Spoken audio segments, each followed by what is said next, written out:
In 2020, Democrats took full control of Washington. And it will give Democrats control of the Senate. Joe Biden has been elected. But Republicans stood up in the states. There was no blue wave. Democratic down-ballot disasters carried all the way to the state legislatures. Now, we're the last line of defense against the Democrats' socialist agenda.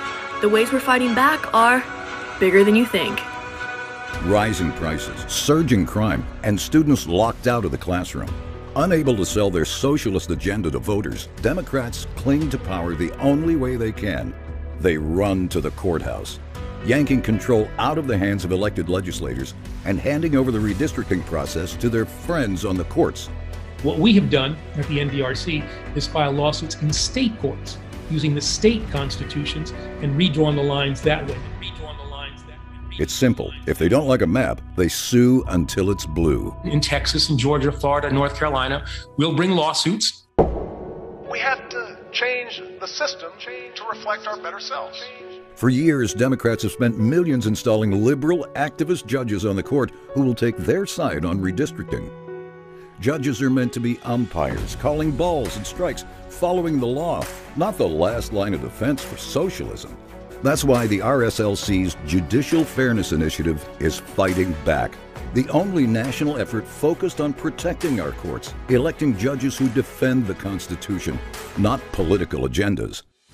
And this year, we're investing more in the program than ever before, because there's more at stake than ever before, to elect conservative judges, to roll back the liberal activist takeover of our courts, to defend our democracy and the rule of law. We must stop their sue to blue. JFI is up for the fight. Are you? Alrighty, welcome back and thanks for joining episode 20 of It's Bigger Than You Think, a conversation about the politics that most impact our daily lives. I'm your host, Annie Moore, and joining me today is our one and only Andrew Wynne. He's been at RSLC for quite some time, and he is the vice president of the Judicial Fairness Initiative, which is what we're going to be talking about today. So, Andrew, thank you so much for joining us. Thanks for having me, Annie. I'm excited for this. Okay, so how long have you been working with JFI? I joined JFI back in July of 2017.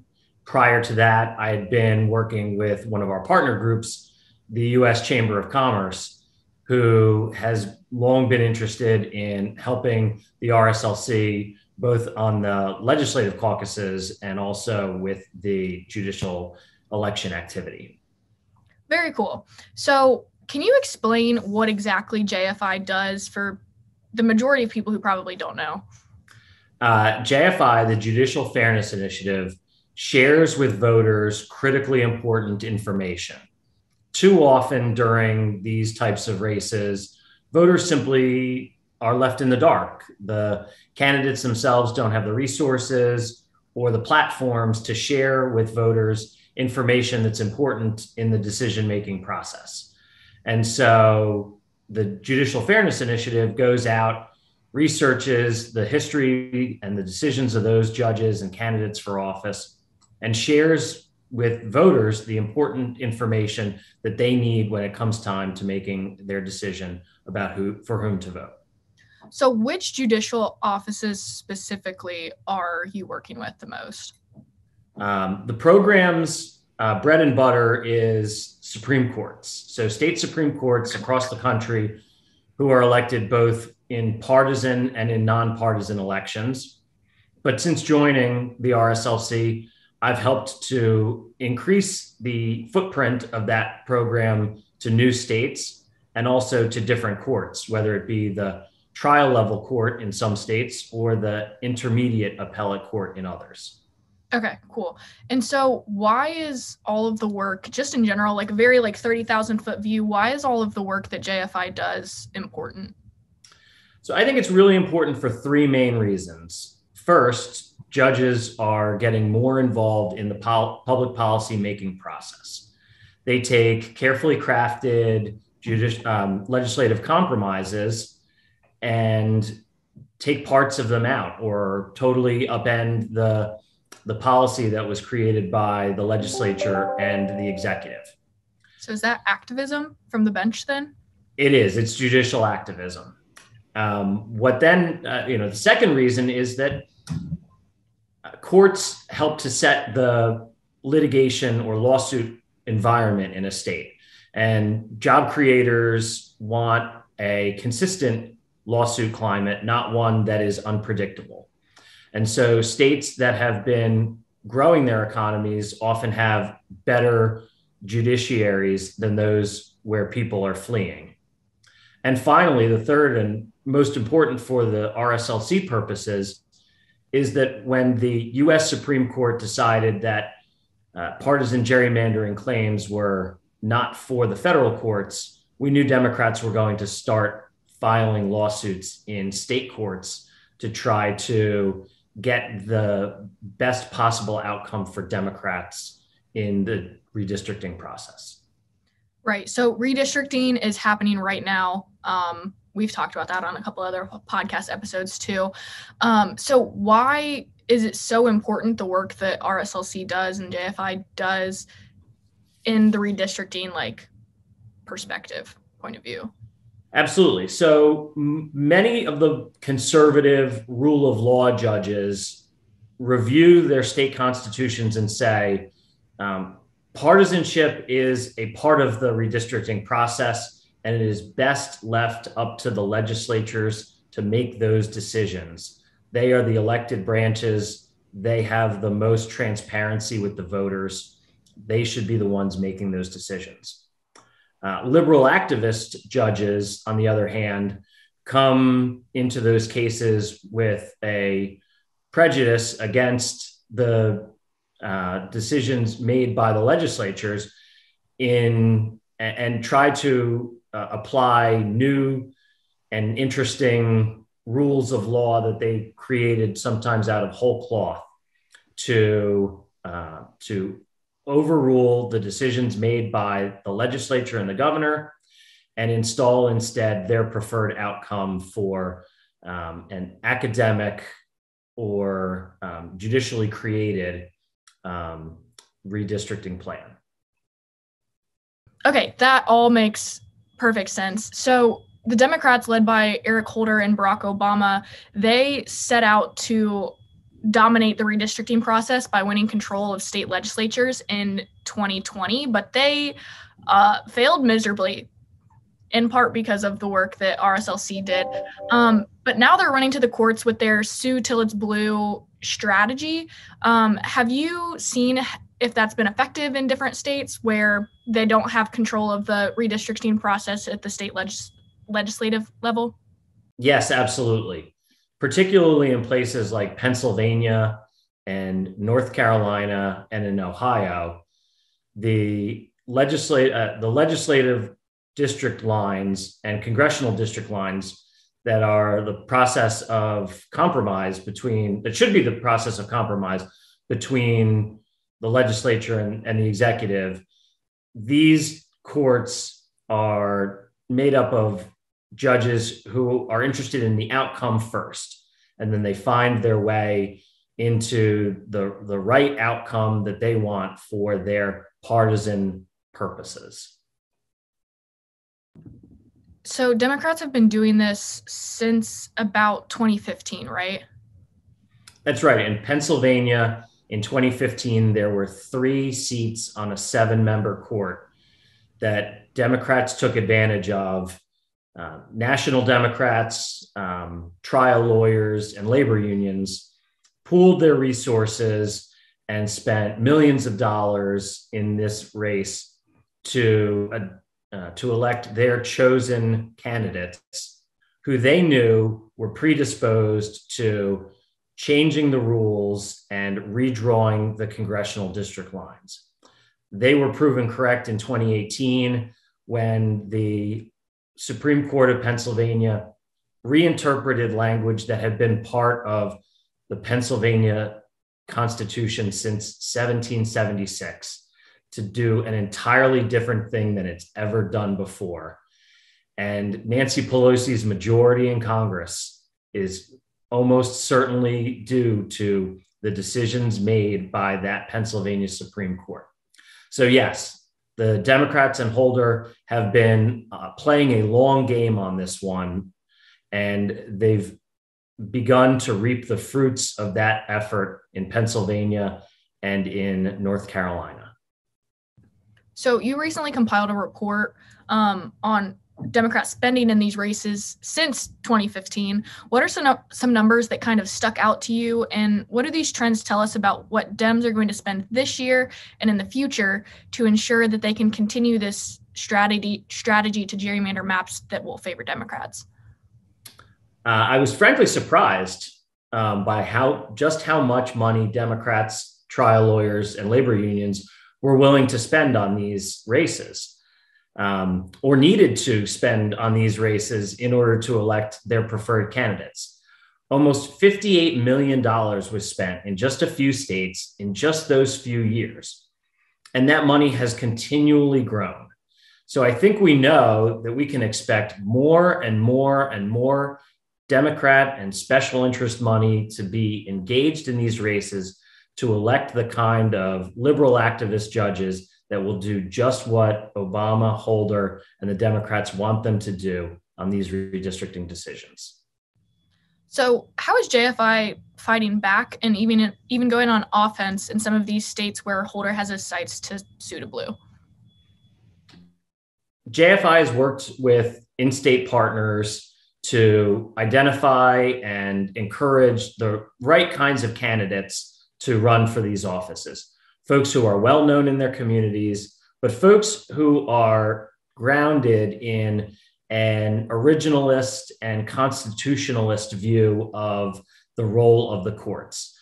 And so where we're able to be supportive and share with voters those kinds of perspectives, we've been able to help elect candidates in those states that have been the Obama, Holder, Democrat priorities, like Pennsylvania and North Carolina in the recent past. So we anticipate continuing to run up against outsized amounts of Democrat special interest cash, but we're helping to beat back that rush by identifying the right kinds of candidates who support their communities and who have a judicial philosophy that resonates with voters.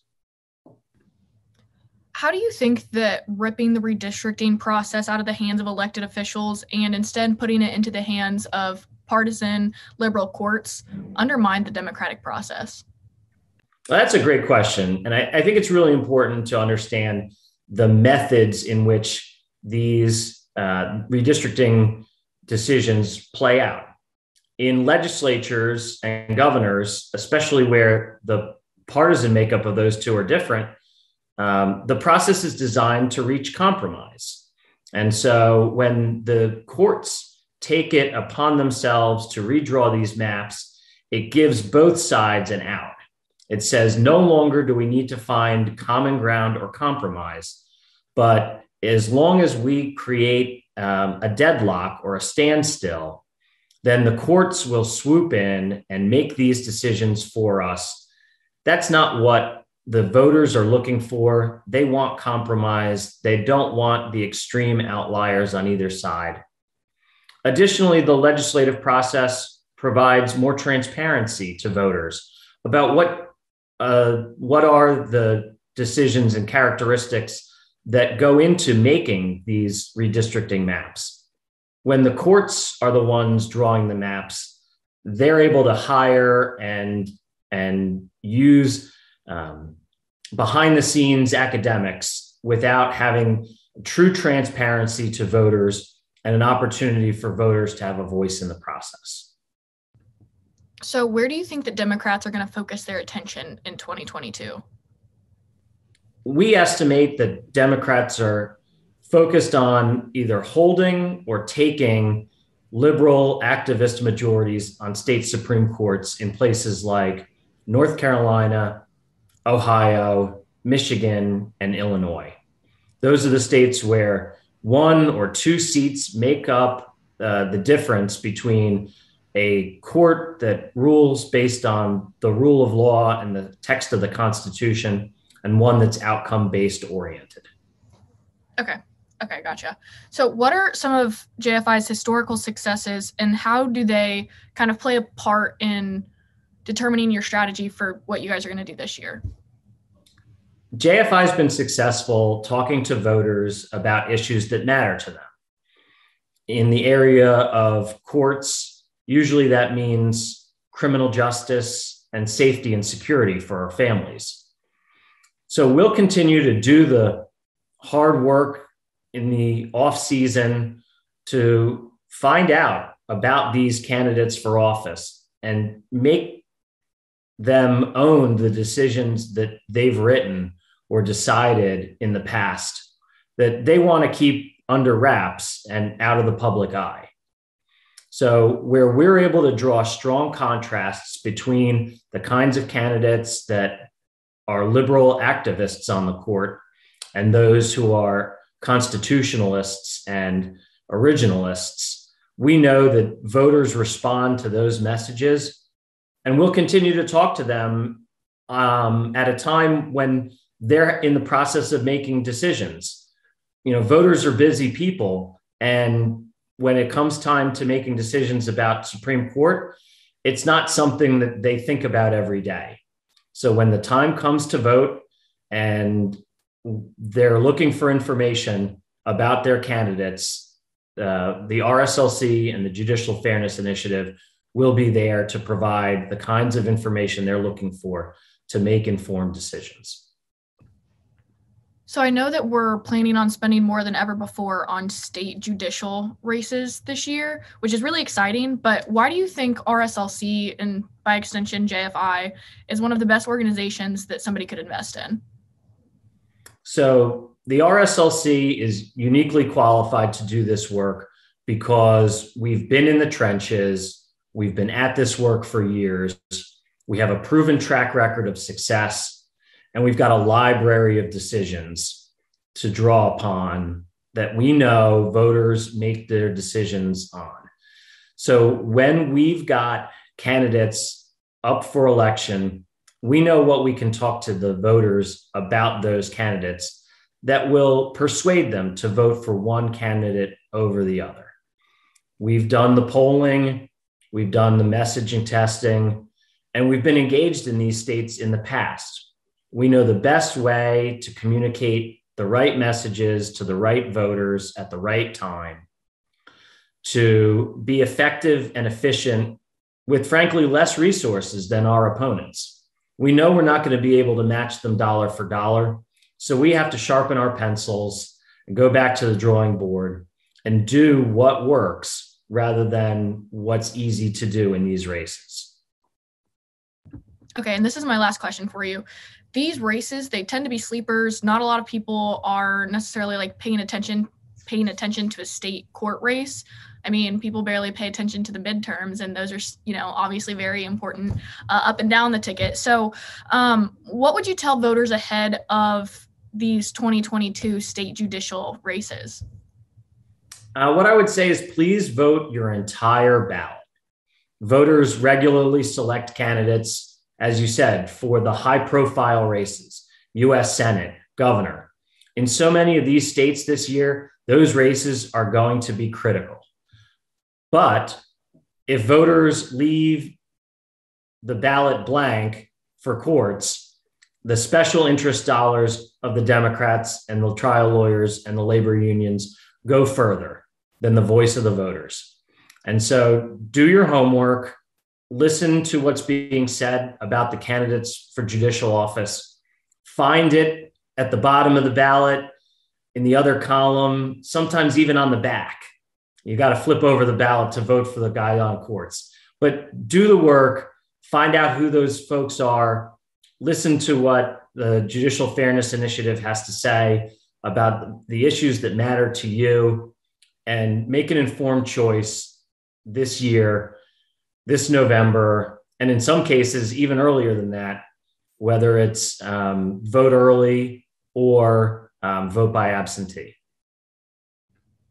All righty. So, Andrew, thanks so much for joining us. Do you have any final thoughts for our listeners today? No, not really. I'd like to say thank you to the RSLC for making the Judicial Fairness Initiative an important part of our overall 50-state efforts to accomplish the things that elected conservatives across the country are interested in. The courts have long been a place where the trial lawyer and labor union special interests have been particularly influential. We're fighting back. We're winning. They're not taking it very well, and they're redoubling their efforts. So I ask for everyone's support to be a part of the Judicial Fairness Initiative's efforts this year to accomplish more than we've ever done before and to win more races than we've ever won before. Andrew, you're doing great work and you're making a difference. Excited to see what's ahead this year. So Andrew, again, thanks so much for joining us, and thank you to everybody for listening. Don't forget to subscribe to the podcast on whatever platform that you're listening on. And always remember that state politics have implications that are bigger than you think.